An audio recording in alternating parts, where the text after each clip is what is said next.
గాజువాకలో ఇద్దరు లారీ డ్రైవర్ల మధ్య ఆఫ్టింగ్ విషయంలో వివాదం.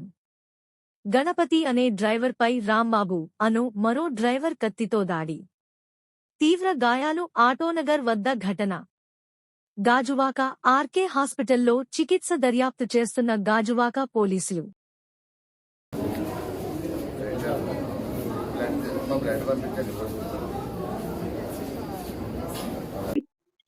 గుడ్ మార్నింగ్ అండి. ఈరోజు ఉదయం 10:30 గంటలకి ఆటోనగర్లో డ్రగ్స్ షిప్పింగ్ కంపెనీలో ఒక ఇన్సిడెంట్ జరిగింది.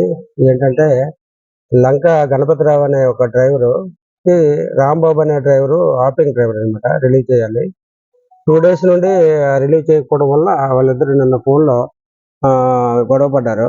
అంటే నేను 2 days రావాలి, 2 రోజుల క్రితం రావాలి, ఎందుకు రాలేదు, నాకు వేరే పనులు ఉన్నాయి, నువ్వు రిలీజ్ చేస్తే కదా నా పనులు నేను కంప్లీట్ చేసుకోవాలనే దాని మీద ఇద్దరు ఆర్గ్యూ చేసుకుని ఫోన్లో ఆర్గ్యూ చేసుకున్నారు. దాని మీద ఈరోజు 10:30కి రాంబాబు అనే వ్యక్తి వచ్చాడు. వచ్చిన తర్వాత ఎందుకు లేట్ వచ్చావని మళ్ళీ గొడవ పడ్డారు, కొట్టుకున్నారు. అయితే ఆయన దగ్గర ఉన్న చాక్తో ఈ గణపతిరావు అనే వ్యక్తికి చాక్తో పొట్ట మీద పడడం వల్ల ఇంజరీస్ అయ్యాయి. దాని మీద ఆర్కే హాస్పిటల్ షిఫ్ట్ చేస్తాం. మా సిఐ గారు వెంటనే వచ్చి ఆయన హాస్పిటల్ షిఫ్ట్ చేసి ముద్దాయి కోసం గాలింపు చేస్తున్నాం. ఆయన పట్టుకుంటామండి.